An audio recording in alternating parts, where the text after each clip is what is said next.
매장을 차리면 누구나 열심히 합니다. 열심히 안 하면 안 되죠. 노력은 사실 기본 베이스예요. 여러분만의 특별한 가치가 아니라는 거죠. 열심히 안 해서 망한 게 아니라 여러분들이 너무 열심히 해서 망한 걸 수도 있습니다. 이게 조금 이상하게 들리시겠죠? 열심히 일한 게 왜 문제야? 물론 그렇게 생각하실 수 있습니다. 제가 오늘 여러분들에게 드리려고 하는 이 메시지를 여러분들이 이해하신다면 여러분 가게에서 당장 무엇을 바꿔야 할지가 보이실 겁니다. 오늘도 몇 분만 제 말에 귀를 기울여 주셨으면 좋겠습니다.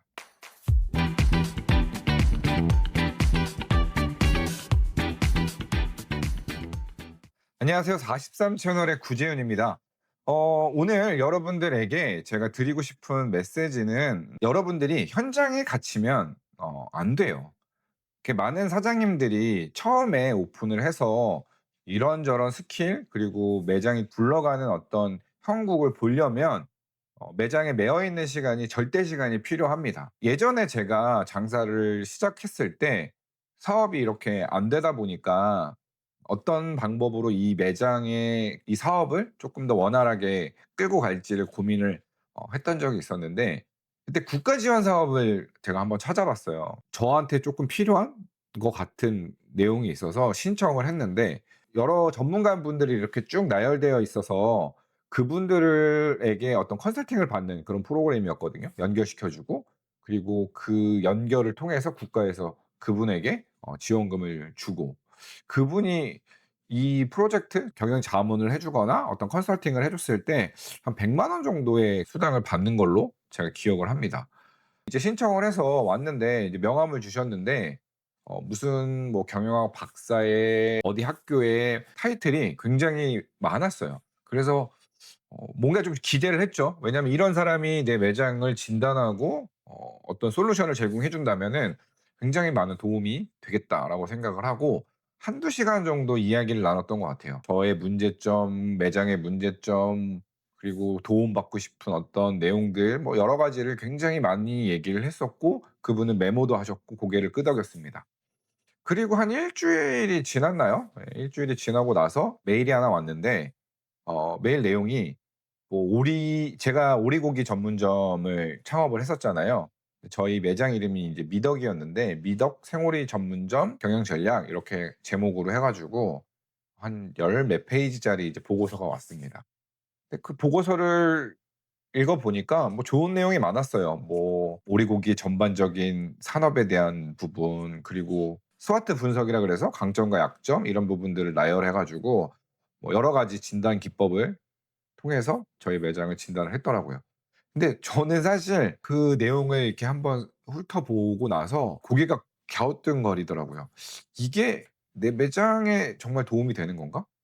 뭘 하라는 거지 나보고?' 근데 그분한테 제가 조심스럽게 한번 여쭤봤거든요. "혹시 요식업을 해본 적이 있냐?" 근데 그분은 한 번도 창업을 해본 적이 없으시더군요. 예. 그래서 그 얘기를 듣고 전화를 끊고, 근데 제가 어떤 승인 버튼을 눌러줘야지 그분에게 이제 지원금이 나가는 제도거든요. 뭐 그것도 안전장치용이겠죠. 근데 그분이 어 저한테 이제 그 파일을 보내주시고 좀 읍소를 하셨어요. 이렇게 승인 버튼 눌러 달라고. 근데 뭐 저한테는 진짜 필요가 없었지만 승인 버튼을 제가 눌러 드렸고, 그분은 국가에서 뭐 몇 100만 원 정도의 돈을 또 지급을 받았겠죠. 근데 저는 그 문서를 쓰레기통으로 이동시켜서 삭제를 해 버렸습니다. 근데 뭐 도움이 되고 안 되고가 아니라 뭐 전반적으로 뭐 제가 그분의 그 어떤 인사이트를 담을 그릇이 안 돼서 그 내용이 필요가 없었을 수도 있습니다. 뭐 제 문제일 수도 있어요. 근데 제가 필요했던 거는 지금 당장 내 현장에서 내가 어떤 방법, 어떤 행동을 했을 때 그 문제를 해결할 수 있는지에 대한 부분이 가장 컸어요. 근데 그런 내용들은 하나도 없더라고요. 저한테는 필요가 없는 문서였겠죠. 그때 사실 뭐 한편으로 국가 이 지원 사업이 '야 이거 이렇게 진짜 현장을 모르고 주먹구구식으로 이렇게 해도 되나?' 뭐 이런 생각이 좀 들기도 했는데, 제가 이 얘기를 드리는 궁극적인 이유는 여러분들이 책상 앞에서 사업을 한다고 해서 그 구조를 모르는 상태에서 구조를 짜거나 시스템을 만들면 그 시스템은 망가집니다. 그래서 현장을 반드시 알아야 해요. 근데 여러분들이 어떤 딜레마에 빠지시냐면 현장을 모르는 사장님은 구조를 못 만들겠죠. 그런데 이 현장에 있다 보면 현장을 이제 잘 알아요. 근데 현장에 갇히게 됩니다. 이제 나올 수가 없어요. 뭐 직원들이 구하기 힘들고 내가 이렇게 알려준 직원들이 또 나가고 그러다 보면은 여러분들이 또 그 빈 곳을 메우고 그러다 보면 또 매장에 현장에 갇히게 되고 그러니까 이런 악순환이 계속 반복이 되거든요. 근데 여러분들이 한 단계 도약을 하거나 어떤 시간적인 여유를 가지시려면은 이 현장을 알고 현장에서 나와서 이 구조를 짤 수 있는 부분을 여러분들이 고민을 하셔야 됩니다. 오늘 그 얘기를 쪼끔 집중적으로 좀 여러분들께 드려 보려고 합니다. 저는 3년 정도 단 하루도 쉰 적이 없어요. 매장에 붙어 있었고 심지어는 매장 그 주방 옆에 칸막이를 치고 쪽방을 만들어서 거기서 먹고 자고도 했습니다.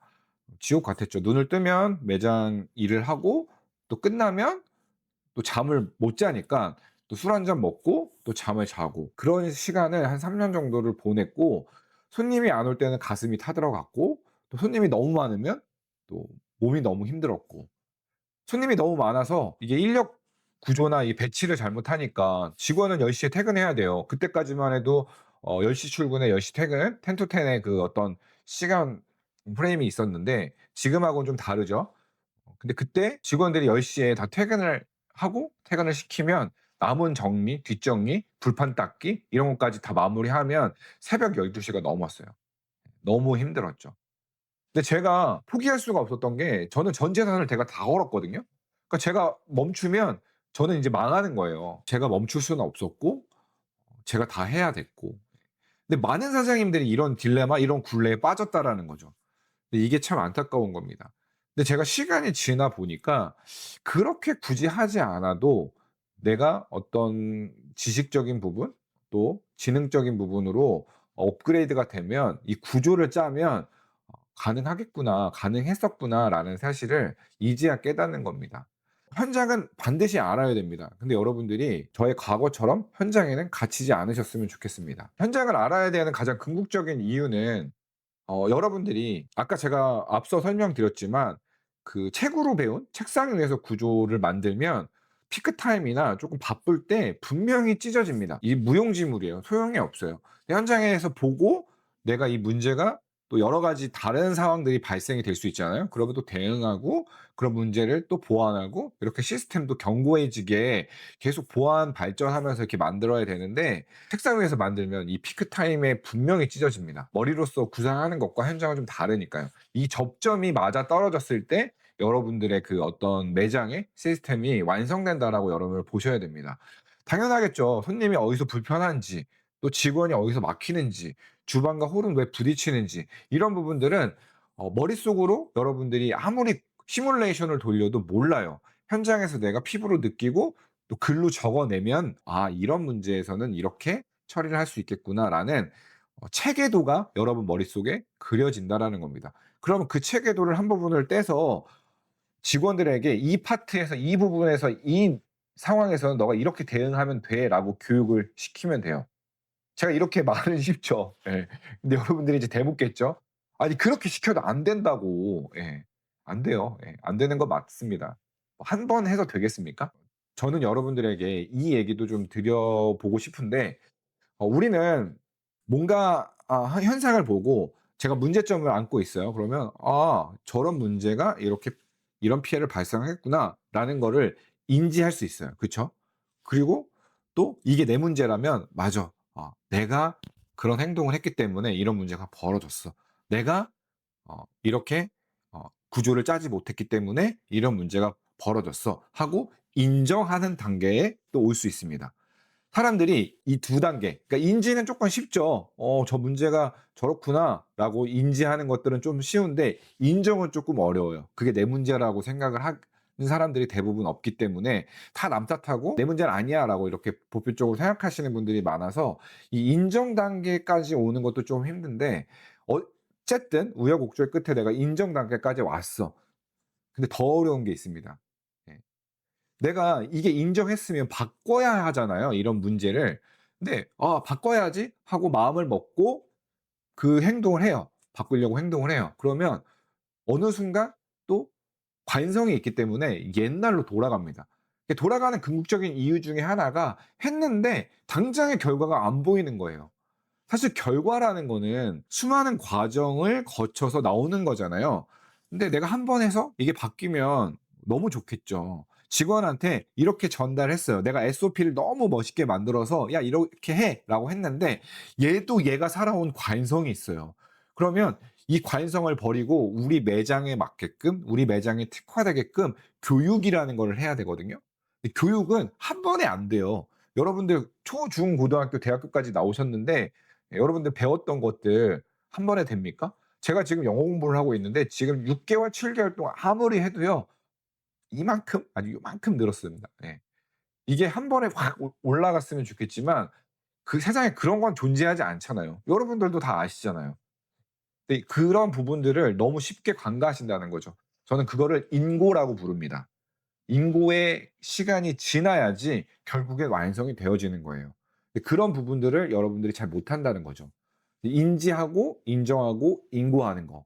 내가 지금 인고의 시간을 보내고 있는지, 그러니까 인지와 인정의 단계에 여러분들이 왔다면 지금 내가 인고의 시간을 보내고 이걸 완성하기 위한 과정이다라고 생각을 하시면 어 포기하고 싶을 때 쪼끔 더 도움이 되실 거라고 생각을 합니다. 맥도날드 이야기를 좀 하나 해 드리고 싶은데 여러분들 영화 파운더를 한번 장사하시는 분이라면은 꼭 봤으면 하는 영화입니다. 추천드리고요. 물론 영화적 각색이 있었겠지만 저는 영화나 책을 볼 때 이 사람이 갖고 있는 어떤 핵심 메시지, 현상, 그리고 현상을 통한 원인과 결과 이런 부분들을 좀 보려고 노력을 하는데 저는 정말 재미있게 봤고 저는 그 영화 안에서 많은 메시지와 인사이트, 영감 등을 좀 얻었는데 맥도날드 형제가 만든 거 여러분 다 아시죠?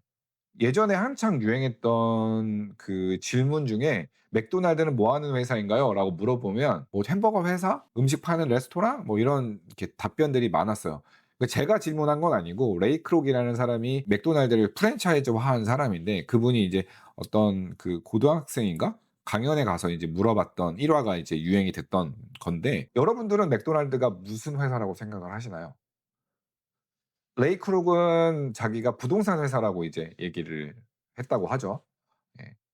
이게 이제 그 영화에서도 나오긴 하는데 임대 수익과 로열티로 굴러가는 본사는 임대 수익 그러니까 매장을 만들어 줘요. 그리고 그 매장을 회사에서 사서 이 사람 점주한테 이제 주는 거죠. 그럼 점주는 이 회사에 이 맥도날드에 들어와서 임대료를 내야 되잖아요. 그 임대료를 가지고 회사 이제 본사를 움직이는 거죠. 그리고 로열티. 그래서 "부동산 회사다."라고 이렇게 이야기를 했는데 뭐 물론 틀리진 않습니다.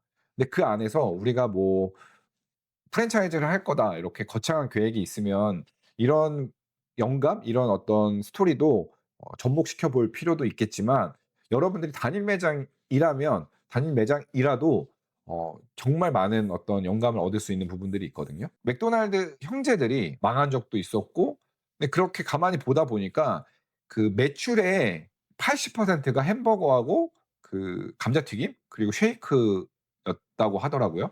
근데 그 부분을 보고 나머지 메뉴를 다 빼고 메뉴를 간소화합니다. 그리고 이게 어떻게 하면 손님에게 굉장히 빠르게 제공될지. 그러니까 그 당시에 햄버거 레스토랑의 미국 상황이 어땠냐면 서비스도 개판이고 롤러스케이트를 타고 여자들이 이제 서빙을 하는 장면이 나오는데 메뉴도 막 수시로 바뀌고 롤러스케이트를 타고 가다가 엎질러 가지고 밥을 또 못 먹는 상황이 발생되기도 하고 뭐 다양한 그런 문제점이 있었나 봐요. 근데 그런 것들을 보고 맥도날드 형제가 주방 동선의 설계부터 메뉴 가짓수를 줄이는 것부터 시작해서 또 음식을 어떻게 빠르게 제공하는 그런 구조를 만들었죠. 쉽게 말해서 매장이 효율적으로 돌아가게 만든 겁니다. 구조화를 한 거예요. 그걸 스피드 시스템이라고 하는데 맥도날드를 이렇게 이제 뭐 한 개 매장에서 세계적인 브랜드로 키운 건 사실 레이 크록이라는 사람이었어요. 레이 크록은 어떤 걸 좀 집중했냐면 많은 사람들이 맥도날드에서 원했던 거는 최고의 햄버거가 아니었다라는 것을 이제 본 거죠. 그러니까 어디 가도 비슷한 맛, 오래 기다리지 않아도 되는 속도, 예측 가능한 경험. 사람들은 그런 것들을 원했던 거예요. 저는 이게 장사와 사업의 차이라고 생각을 합니다. 뭐 요리사는 맛을 만들겠죠. 사장님들은 그 맛을 계속 반복 가능하게 그 구조를 만드시는 역할을 하셔야 된다라는 겁니다. 맥도날드 시스템을 많은 분들에게 이제 맥도날드 형제가 이제 그 주방을 공개하면서 "우리 이런 시스템을 갖고 있어."라고 이제 공개를 했대요. 근데 많은 사람들이 왜 그 시스템을 카피를 하면서 복제를 했지만 성공을 못 했을까? 네, 이런 질문이 마지막에 나오는데 레이 크록이 딱 한마디를 남깁니다. 맥도날드. 이름입니다. 예, 브랜드. 그러니까 여러분들이 어쨌든 그런 구조를 만들고 그다음, 그러니까 브랜딩화가 된다라는 거는 그 구조화가 되고 사람들에게 익숙해지고 친숙해지고 노출 빈도가 많아지면 이 브랜드가 되는 건데, 이 브랜드라는 거 자체의 파울을 레이 크록은 본 거죠. 이 구조와 이 브랜드가 결합했을 때 어마무시한 퍼포먼스가 일어난다고. 물론 뭐 그 사람이 그거를 봤다라고 해 가지고 그때 뭐 미래는 아무도 알 수 없는 거니까. 근데 우리는 과거의 어떤 일어나는 현상을 가지고 미래를 또 예측할 수 있잖아요. 인생의 굴레는 어차피 반복이 되니까. 그러니까 여러분들도 그런 사례들을 보면서 내 매장이 어떻게 어떤 부분을 적용시키면 손님들에게 쪼끔 더 편안하고 또 안전하고 안락하게 내 서비스를 제공하고 우리 음식을 즐길 수 있을지를 고민해 보셨으면 좋겠습니다. 반복이 쌓여야 결국 브랜드 밸류도 높아지는 거예요. 자, 그러면 여러분들이 이쯤에서 이제 궁금해 하실 것 같아요.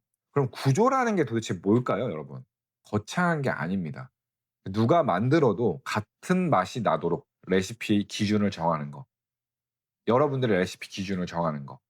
지금 이미 프랜차이즈화 하신 모든 분들이 이런 기준을 정하고 있잖아요.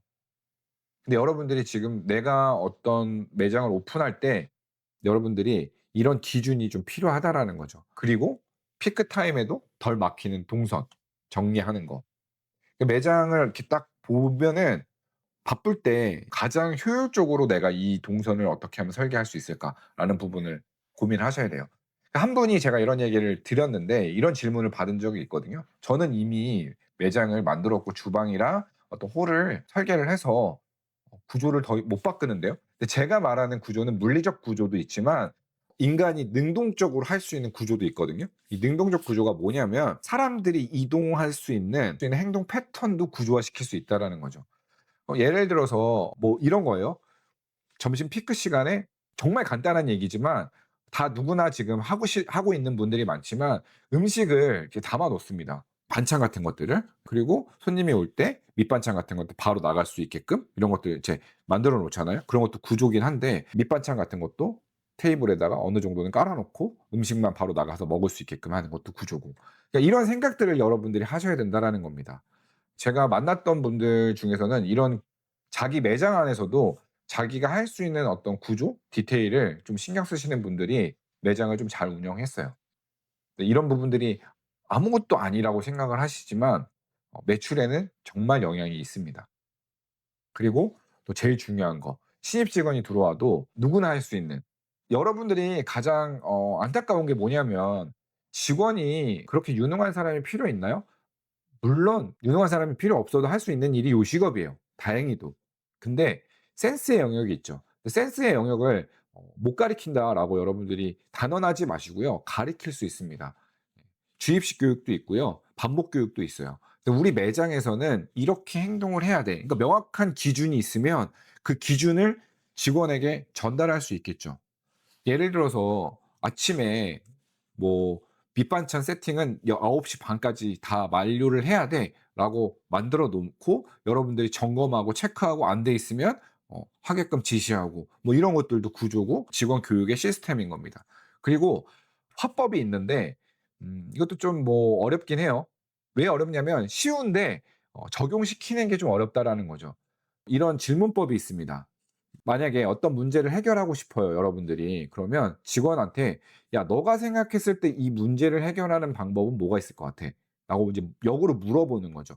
그럼 직원은 고민을 하겠죠. 질문을 받으면 사람은 대답하고 싶어집니다. 그 질문에 대답을 해야 될 것 같은 이 심리 기제가 있어요. 그러면 고민을 하겠죠. 근데 그 대답이 시원찮을 수 있어요. 뭐 엉뚱한 대답이 나올 수도 있고요. 그러면 거기에 여러분들의 생각을 더해서 마치 이거는 직원이 내가 말해서 이루어진 것처럼 만들어 놓는 겁니다. 포장을 하는 거예요. 이게 무슨 효과가 있냐면 자기가 말했기 때문에 자기가 그 일을 더 지키려고 하는 어떤 습성이 있거든요. 그러니까 심리학에서 나오는 부분이에요. 그래서 이런 부분들을 여러분들이 활용하시면 직원을 교육할 때 조금 더 쉽겠죠.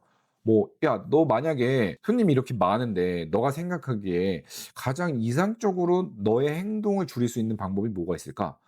어 그리고 여러분들이 뭐 그 대답 여하에 따라서 여러분들의 인사이트를 한 스푼 얹어 주신다든지 그 답을 이 친구가 스스로 찾을 수 있게끔 그렇게 하신다면은 직원을 훈련시키는 여러분들의 능력이 올라가는 거겠죠.